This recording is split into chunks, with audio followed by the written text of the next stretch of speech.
ನಮ್ಮ ಹೆಚ್ಚಿನ ಆದಾಯಕ್ಕೆ ಊಬರ್ ಪ್ಲಾಟ್ಫಾರ್ಮ್ನಲ್ಲಿ ನಮಗೆ ಇನ್ನೊಂದು ಇನ್ಸೆಂಟಿವ್ ಕೂಡ ಸಿಗತ್ತೆ. ಅದರ ಹೆಸರು ಲಕ್ಷ್ಯ. ಈ ಹೆಸರಿನಲ್ಲೇ ಗೊತ್ತಾಗುತ್ತೆ ನಾವು ನಮ್ಮ ಗುರಿಯನ್ನ ಮುಟ್ಟಬೇಕು. ಏನ್ ಗುರಿ ಅದು? ನೋಡಿ, ನಮಗೆ ಕೊಟ್ಟಿರುವ ಸಮಯದಲ್ಲಿ ಅವರು ಕೊಟ್ಟಿರುವ ಟ್ರಿಪ್ಸ್ ಅನ್ನ ಕರೆಕ್ಟಾಗಿ ಕಂಪ್ಲೀಟ್ ಮಾಡಿದ್ರೆ ನಮಗೆ ಅದರ ಇನ್ಸೆಂಟಿವ್ ಸಿಗುತ್ತೆ. ಈಗ ನಮ್ಮ ಆಪ್ನಲ್ಲಿ ಈ ವಾರದ ಲಕ್ಷ್ಯ ಇನ್ಸೆಂಟಿವ್ಸ್, ಉದಾಹರಣೆಗೆ 28 ಜೂನ್ನಿಂದ ಮೇ 1 ಬೆಳಿಗ್ಗೆ 4 ಗಂಟೆ ತನಕ 35 ಟ್ರಿಪ್ಸ್ ಕಂಪ್ಲೀಟ್ ಮಾಡಿದ್ರೆ $3,150 ಲಕ್ಷ್ಯ ಇನ್ಸೆಂಟಿವ್ ಸಿಗುತ್ತೆ. ಈ 35 ಟ್ರಿಪ್ಸ್ನಲ್ಲಿ ಕೆಳಗೆ ಕೊಟ್ಟಿರುವ ಎಲ್ಲಾ ಟ್ರಿಪ್ಸ್ ಅನ್ನು ಸೇರಿಸಲಾಗುತ್ತೆ. ಅಂದ್ರೆ ಊಬರ್ ಗೋ, ಊಬರ್ ಎಕ್ಸೆಲ್ ಮತ್ತು ಪೂಲ್. ಆದ್ರೆ 35 ಟ್ರಿಪ್ನಲ್ಲಿ ಕ್ಯಾನ್ಸಲ್ ಆಗಿರೋ ಟ್ರಿಪ್ ಅನ್ನ ಸೇರಿಸಲ್ಲ.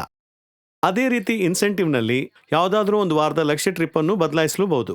ಇದರ ಎಲ್ಲಾ ಮಾಹಿತಿಗಳನ್ನ ನಮ್ಮ ಇನ್ಸೆಂಟಿವ್ ಕ್ಯಾಲೆಂಡರ್ನಲ್ಲಿ ನೋಡಬಹುದು. ಅರ್ಥ ಆಯ್ತು.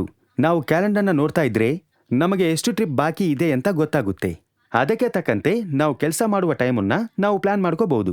ಯಾವುದಾದ್ರೂ ಒಂದು ವಾರದಲ್ಲಿ ನಮ್ಮ ಲಕ್ಷ್ಯ ಟ್ರಿಪ್ನಲ್ಲಿ 2 ಅಥವಾ 4 ಟ್ರಿಪ್ ಬಾಕಿ ಇದ್ರೆ ನಾವು ಸ್ವಲ್ಪ ಹೆಚ್ಚು ಸಮಯ ಕೆಲಸ ಮಾಡಿ ಆ ಟಾರ್ಗೆಟ್ ಅನ್ನ ನಾವು ರೀಚ್ ಮಾಡಬಹುದು.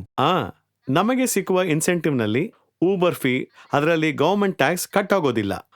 ಅದಲ್ಲದೆ ಈ ಟ್ರಿಪ್ನಲ್ಲಿ ಬೂಸ್ಟ್ ಅಂಡ್ ಲಕ್ಷ್ಯ ಎರಡರಲ್ಲೂ ಆದಾಯ ಸಿಗುತ್ತೆ. ಆದ್ರಿಂದ ನಮ್ಮ ಆಪ್ನಲ್ಲಿ ಬೂಸ್ಟ್ ಅಂಡ್ ಲಕ್ಷ್ಯ ಮಾತ್ರ ಅಲ್ಲದೆ ಅವ್ರು ಕೊಡೋ ಆಫರ್ಸ್ ಅನ್ನ ನಾವು ನೋಡ್ತಾನೆ ಇರಬೇಕು. ಆಗ್ಲೇ ನಮಗೆ ಬೆನಿಫಿಟ್ ಮೇಲೆ ಬೆನಿಫಿಟ್ ಸಿಗ್ತಾನೆ ಇರುತ್ತೆ. ಈಗ ಅರ್ಥ ಆಯ್ತಾ? ಆಯ್ತು.